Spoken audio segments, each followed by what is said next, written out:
Hey everyone, it is Thursday night, which means that you're here for Modern Mom Probs Live. I'm your host, Tara Clark. Today, we're going to be talking about something really exciting that we haven't spoken about here before, but it's really important. We're going to be talking about pelvic health. And I'm going to be joined by Pauline Hannan. She is a physical therapist and a pelvic floor coach. So she's going to be telling us about which exercises to do Kegels work, do they not work, what happens after kids, how does that influence intimacy. So I'm going to bring Pauline on and we're going to chat about it. All right, let's see.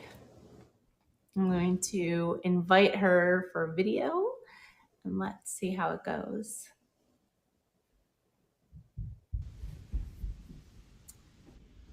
Hi, Polly. I'm bringing up your video. Let's see.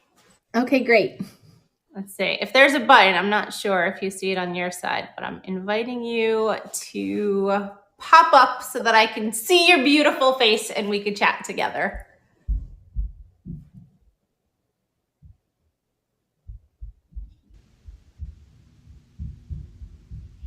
All right, Polly. So I don't see your video, but I do hear your audio. So okay, it's okay.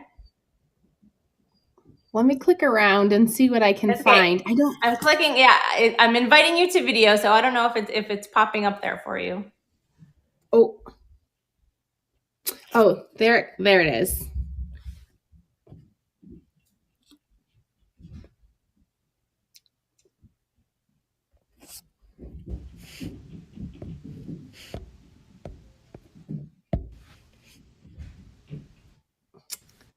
Oh gosh, did it? Let's see. Let's try. Like I said, I hear you. So if you want to, I just want to see your beautiful face. Oh, thank you. Yeah, I saw the little thing pop up, but then it went away, and I hit accept, and it still went away. Oh no! I tried it again, so let's see.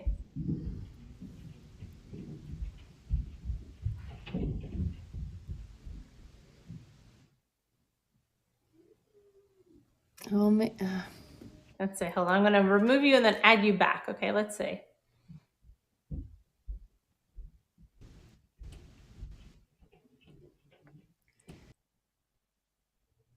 Here we go.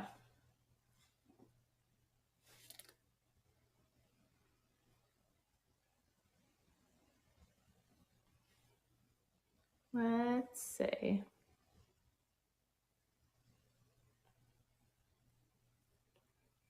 Let's see if I can bring you back. I think you might be muted, Polly.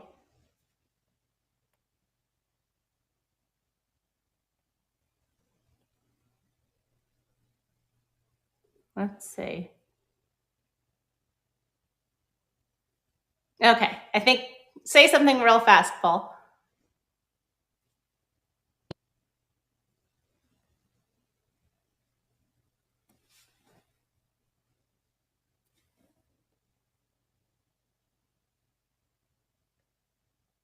Let's see.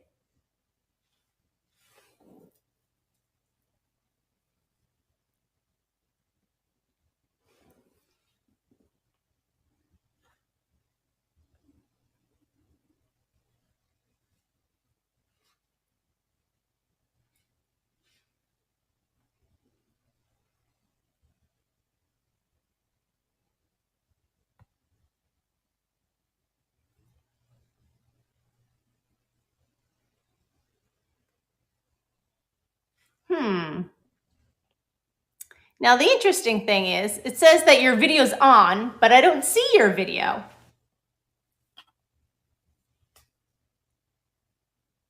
Can you hear me, Polly? Because it says that your video's on, but I'm not seeing your video. Where are you? Oh my goodness. That's crazy. Because I can hear you and I can see you and I don't know where you are. So I'm going to say that's going to be, I think that's a platform issue because like I said, you should be here and I hear you and I don't see you, but it says that your camera's on. So I'm not sure where you are because you should be all good to go. I know, that's so weird. Oh! Yes. We got it. Okay. Awesome. You did it. Fantastic. Okay, let's start it from the top. I'm going to take it from the top. I'm going to cut everything else out. Ready? Here we go. Everybody, welcome to another Thursday night of Modern Mom Probs Live. I am your host, Tara Clark, and today we're going to be talking about pelvic health. I am joined by physical therapist and pelvic floor coach, Pauline Hannan. I'm so excited that you're here, Paulie. I want to talk about all of the important things. I want to talk about how pelvic health influences or affects intimacy, what happens after we have kids, why can't we go on trampolines, all of those things. Let's get into it. Let's start with who you are. Take it away. Let us know a little bit about yourself. Oh, sure. Thank you. You did a very great intro. I think the one thing that maybe I just would add is I actually never wanted to go into pelvic floor anything. I always thought that it was a little weird, a little odd, but the reason that changed for me was I got to watch enough women really sit and struggle with issues that the whole time, even as a student, that was when I was first introduced to this, a physical therapy student, and they were just heartbreaking stories. And as a student, I knew the answers on how to help them. And it kind of became this thing where I realized this isn't about me anymore. It really is about these women whose lives are significantly disrupted because of the way in which their pelvic floor isn't really working. And so that's where I got my start. It was kind of on accident, but it has been the best almost 13 years because I've got to work so much with women and see their lives change. And while it would be so inappropriate, I say this often, that if I could take before pictures when you first went of their face when they walk into the office, and then take an after picture when they're all done, they don't even look like the same woman anymore. And to me, that is so much more than just strengthening your pelvic floor or fixing your diastasis or what have you. It permeates into so many different areas of their life. And so I feel really lucky that this is what I get to do. Yeah, I love that. I think that really, people often underestimate the importance of that, but that's why I'm really glad that we're here chatting about that today. So let's give us a little bit of an anatomy lesson without going too deep. Can you just explain what the pelvic floor is, what it does, what happens to it? Sure. So the way I like to explain it is a doorway, a hallway that leads into a circular living room. So if you can imagine as you walk through a door, there's going to be a door frame. That's the first layer of pelvic floor muscle. As you continue walking down that hallway, the floor, the ceiling, the right wall, the left wall, that's the second layer of pelvic floor muscle. And under normal circumstances, assuming that these tissues are healthy and happy, they're at rest. Until we insert something, one of their jobs is to part ways and allow accommodation to happen. If you continue down that hallway, you literally take a step down and you'll notice that there's a wall that goes off to the right, a wall that goes off to the left. In the very back of the room, there's a love sac on the ground. That's your rectum. If you look above that on the wall, you'll see a piece of art, if you will, hanging. That's your tailbone. If you look up at the chandelier, that's your uterus. And then you'll notice back, if you turn around back the way that you came, your bladder is tucked up in the loft, kind of like an HVAC system, if you will. And that is the anatomy. That's how I like to explain it, just because it's such an elusive set of structures and it's kind of the deep, dark abyss in there that we don't really understand. And the pelvic floor does a lot of different things, one of them being squeezing against the urethra so we're not leaking urine, meaning that when I jump up and down or when I run, when I laugh, my body is experiencing increased pressure, almost like someone stepping on my bladder. And when that happens, our pelvic floor senses that and should generate enough tension to squeeze against that urethra, almost like someone stepping on the end of a hose, so that I don't leak with those activities. However, if we don't have a strong pelvic floor, then we're missing out on that benefit. The pelvic floor also participates in intimacy, which I mentioned a little bit. And I try to be extra cautious just because I'm not sure how your settings are. And it's such an area that the world doesn't have access to. And I never want anyone to be put off. But one of the jobs is to accommodate, but it also helps participate in orgasm because it's the strongest pelvic floor contraction you can have. The pelvic floor also assists in support and stability as it relates to the pelvis. So one of the cool things about the pelvis is, and I promise this is like the last science-y thing that we'll talk about. It'll get more fun. Whatever is coming, this will be the end of it. But the pelvis, I like to think of it as Grand Central Station, because when we walk, when we run, the pelvis is what transfers load. And we have over 80 muscles that attach to our pelvis. So if there's something funky happening, it's really going to change how we move, how we breathe, how we walk, run, etc. So that's in a nutshell what the pelvic floor is and what it does. Wow, that's wild. I think I've always just sort of taken it for granted, if that makes sense. So you don't think that there's like 80 muscles that, it's controlling like how your hips feel, like you said, like how you're breathing, all of those things. And yeah, I think you sort of just take it for granted, unless you have an issue with it. And then you're like, now I'm not taking it for granted at all. Right. So after we have kids, let's say that, we biologically give birth to babies. Why is it that we have a weakened pelvic floor? What happens? Well, there's typically one of two reasons, probably both. The first one being, and if I sound like I'm an airline attendant, I think I saw patients in the clinic today. I feel like I said this comment at least 10 times, but when we're pregnant, if you remember, we walk with our toes out. We do that really pregnant waddle, if you remember that, especially in that third trimester. And one of the things that we know, whatever the hip does or doesn't do, decides what the pelvic floor does or doesn't do. So when we walk with our toes out in that last trimester, we end up turning off some of our hip muscles, which in turn turns off some of our pelvic floor muscles. So without realizing it, by participating in this pregnancy waddle, we're giving permission to our pelvic floor muscles via the hip muscles that they can be on vacation. Then I'll say it's not the act of birthing a baby that makes those muscles weak. Where the problem comes into play is how you recover, but really I'll even take a step back and say that a bigger issue that I see is the lack of attention that's given to the scar. So the numbers are really high of women who birth that tear or have an episiotomy. But the interesting thing is that there's no attention given to that scar. Scar tissue doesn't stay local.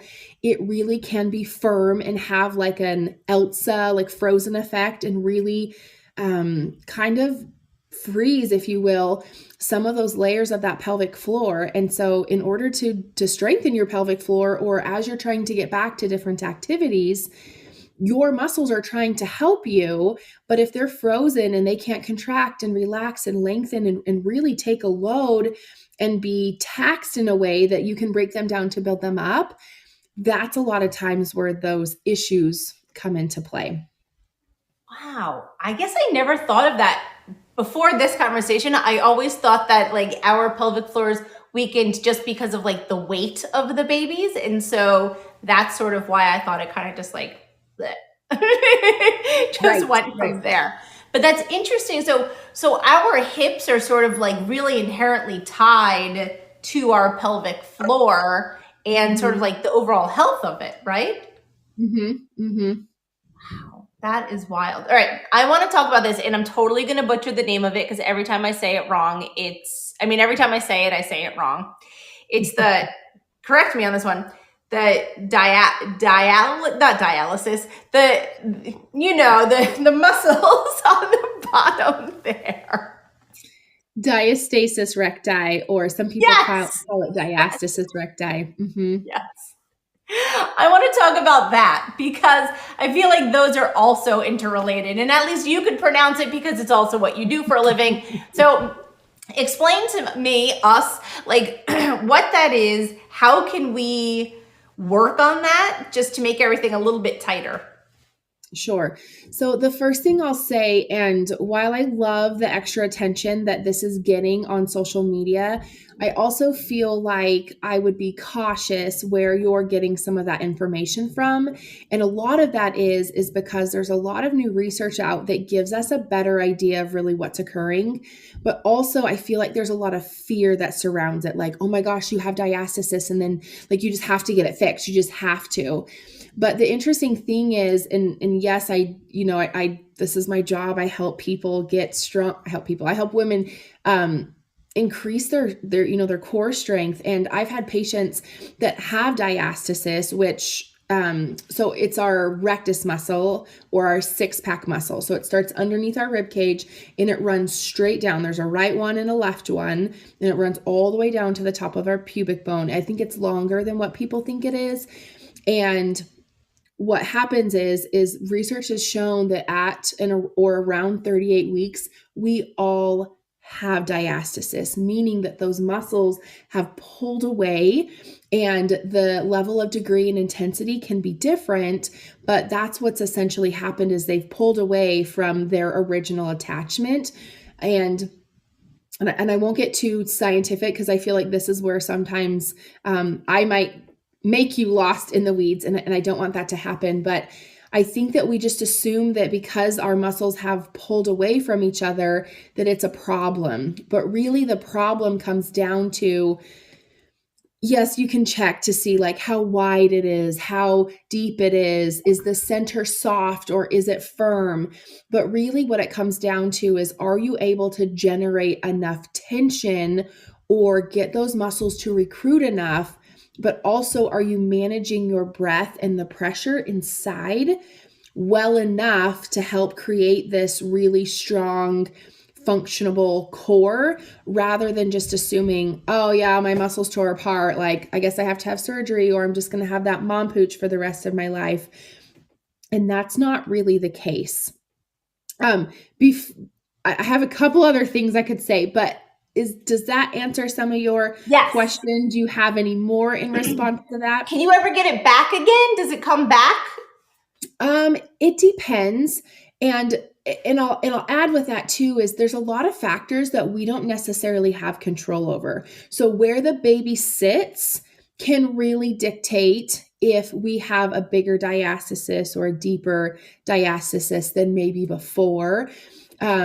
You can do all sorts of diastasis safe, and I'm using air quotes on purpose, exercises to try and allow them to return.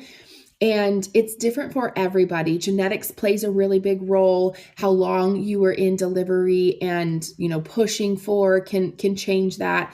So I think it's important to know that to some degree we can't change it, but I also think that you can make that core so much stronger. I have some people where we lessen the gap quite a bit, but really their biggest thing is, when we get to the heart of it, is they just want to feel strong again. They haven't felt strong or capable in a really long time. So it just kind of depends for it to come back together. And when people say, oh, I healed my diastasis without the risk of being sacrilegious, you're not Jesus. I'm not Jesus. I can't heal it. We're not allowing it to come back together and make it one, or like its original native tissue like it was before you had kids. And that's where I feel like some of the messaging really hasn't served us very well in that sense. Yeah, I agree, because from what I also see on social media is that it does seem like it's something that you can overcome. Mm-hmm. That you could go back to pre-baby body with that. Mm-hmm. So thank you for like dispelling that myth, because like you said, you see it on social media. I've seen it on social media. That's why I had questions about it, because I thought, like, if someone is suffering from that, do they just need to do, enough Pilates or enough certain kinds of workouts that it's going to make everything come back together. Yeah, and that one is really interesting. And I'll say it's kind of, it depends on the person.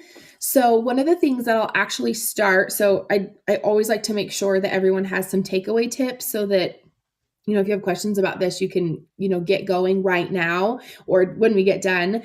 But one of the things, I mentioned it a little bit, was managing your pressure. And so I really go back to the basics with patients and my coaching clients to make sure that they are really good at breathing with their diaphragm, meaning that when they inhale, the lower lobes of their lungs are going to fill with air, their diaphragm's going to descend. That pressure and volume displacement is going to push on your guts, and that pelvic floor is going to move out of the way.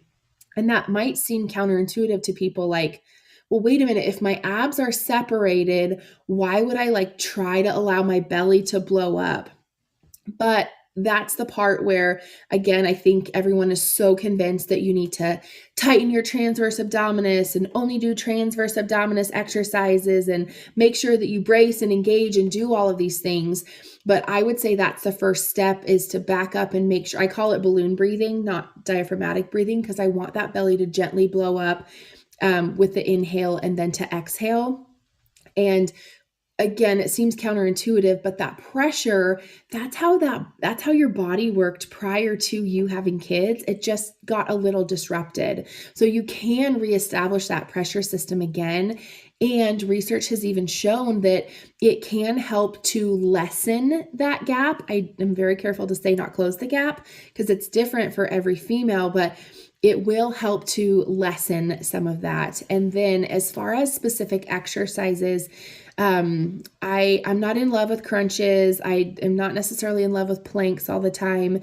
I really like exercises that are going to incorporate a lot of ab and core recruitment, which is really dynamic exercises. So in the beginning, I don't teach people to tighten their core and then do whatever exercise. And the reason being is because if you think about any other muscle group, like a squat, for example, in your glutes, if you go to do a squat and you squeeze your glutes, keep them squeezed, okay, engage those glutes, keep them, and you try to do a squat, you are going to probably look a little constipated or funny, because you're not able to perform that movement because those glutes aren't helping you. And so the reason that I bring that up is research has even shown us that our core and our pelvic floor, they function and turn on at different times. And so be very mindful that you're not purposely trying to tighten your muscles. My rule is when you're trying to start an exercise, it needs to be easy like high school or college, meaning that when you do it, you need to be really successful and feel, man, my core is so strong when I do this particular exercise, because at that point, we're trying to educate, if you will, your brain and your muscles and your nerves that they now have a job to do that's a little bit different than just holding that baby. The second rule that I have when you're doing exercises is you need to be able to breathe comfortably and not hold your breath. And the third one, it kind of goes along with the first two, is that you are ensuring that you're not flattening your back to the table, or you're not trying to maintain some position while you're doing that exercise. Again, it should be very easy like high school and be able to breathe comfortably. Wow, those are really, really good ones. Well, I used to do bar a couple of years ago, and one of the things we always did was something called back dancing, where we lay on our back and we have our knees bent, and we essentially just thrust up to the ceiling. And I always felt like that was a really good one, but I don't know if that's, I feel like that would probably have been a sort of a pelvic floor exercise. But if you could imagine, like I said, if we're there and we're sort of just thrusting up to the ceiling. Yeah, that makes a little bit of sense. What you're saying, and I think it's a great way to exercise that core. Not as much with the pelvic floor, but I also think too. I don't know if there's any. such thing as a bad exercise. I think where maybe the problems might come into play, not that I think that there's any problem with that exercise, but really is, well, what's the goal? So whoever was teaching that class probably had some reason, hopefully, I'm sure she did, I hope so. for wanting you all to do that exercise. And that's one of the things that I think sometimes I've seen programs where I'm like, man, this has to be a filler exercise. It's really not serving the purpose of whatever it might be. And so, I mean, that one, to maybe I'll just insert my own opinion on it. If you said, oh, well, is that a core and a pelvic floor? No, I would not call it a core and pelvic floor, but that doesn't mean it's bad. It might just mean, okay, well, let's work on our core in a different capacity than maybe we had, while we were standing and doing various things. Yeah. So if we're home, let's say we're home, right? Which we are. Mm-hmm. What are some good core and pelvic floor exercises that we could be doing by ourselves? Cool. So this is my favorite part. I'm sure you can probably tell on my face, this is my favorite. So one of the things that I like people to start with, and I know it sounds very silly, is crawling. But so you're going to get on your hands and knees. So this is like, if you had your baby 3 weeks ago, you're totally good to do this. And it's interesting to watch people struggle with this one. Not that I want you to, but you'll see, oh, I can see why this is beneficial. So I want you to crawl, but you're going to do opposite arm, opposite leg, advancing forward simultaneously at the same time. Okay. And then opposite arm, opposite leg of the other side, advancing forward. So right arm, left leg will move forward together. Left arm, right leg will advance forward together. And when that becomes very easy, like going forward, then make sure you're really good at it coming backwards. And then from that position, you'll flip your toes underneath and you'll lift your knees. I think some people call this beast. So you're still kind of in a plank position, but your knees are bent. Your hips will be at a 90 degrees. So it's not like bear. Some people will call it bear when I show it to them. But your bum's not in the air, your knees are bent. So you'll lift your knees and then drop them back down, lift them and then drop them. And then you would advance that to lifting and holding, again, as long as you're breathing comfortably, you're not bracing. And then from there, I would say work on moving, do the crawling in that position, opposite arm, opposite leg moving forward, opposite arm on the other side moving forward. And the reason is I have a method that I like to reference to know if we're working our pelvic floor or not. And and the reason that this series of exercises that I just walked you through, it is core and pelvic floor, because whatever our hip is doing or not doing, we kind of hinted at that already, that pelvic floor is now having the opportunity to be engaged. So in all these exercises, the pelvic floor is working. The core is also working, because we know that anytime our arms move or legs move, our core turns on. And also, all the moms are going to know that, when your little one is sitting up, one of the next steps besides, rolling over and putting their hands down, is being on all fours. And the point that I'll throw in here, not that I'm trying to be sassy or polarizing, but we don't teach our kids to do Kegels in order to be potty trained. So I don't think that we need to be doing that. But if you look at kiddos, they're crawling in order to generate that pelvic or the core strength and the pelvic floor strength. And then they're walking and really having to use that core and pelvic floor for support and stability. We never teach them Kegel. So that's what I would say would be a really great starting point to do core and pelvic floor together. And it's a lot harder than what you'd think. That was such a fantastic suggestion. Good. I love that. I would never in 100 years thought you'd say like, go crawl on the floor. I absolutely love that one. And you're right about the babies. Like, that's their natural progression, right? They're sitting up, they're crawling, and then, a couple months later, then they're trying to use the toilet. Right. It's very developmental, and I promised I wouldn't be any more sciencey, but neurologically, that's how, the little kiddos develop. And so I think that and really it's their nervous systems, their neurological systems, their neuromuscular systems, as they're developing, I think that we can take some really great hints from that. I mean, not that you all need to dive deep into that unless it interests you, because it really is exciting. But that's where I pull a lot of my programming and my method, and a lot of my analysis is what's happening naturally and physiologically in the body, and then how do we mimic it. We don't need, I feel like sometimes, especially with the pelvic floor and core, we try to interfere too much, kind of going back to, okay, tell that pelvic floor and core to tighten and then do blank. But we never had to do that before, baby. So why now? Those muscles can bounce back and become even stronger than what they were prior to having kids. Gosh, that is so helpful. I'm so glad we're having this conversation. I really Good. am. Polly, tell everyone where we can find you online. Where can we learn more about you, and where can we learn more about pelvic health? So I'm on Instagram. It's Beyond the V period by Polly. My website is one word, no periods, beyondthev.polly.com. I have a YouTube channel. I have a podcast. But really, you're welcome to message me in the DMs. I know that sometimes these topics can be tough. I'm still waiting for the day that someone brings me something that's TMI. But I just want women to know that I'm happy to listen and, suggest resources, whether it's something of mine or, to go try something else, or, oh, this person might be a better fit for you than me. I want to serve women. I feel like that's my calling here. I love it. I think you are fantastic. I have one last question, and I know I'm totally going on a thing. What about devices? Have people ever come to you and said, like, oh, I have this device that I want to try? Do those work? No. I think they might work for a while.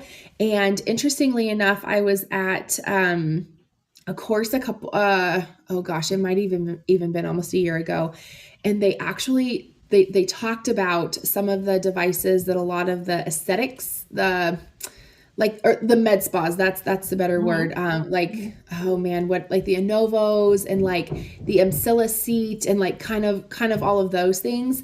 And so they might have gotten better, but if you looked long term, almost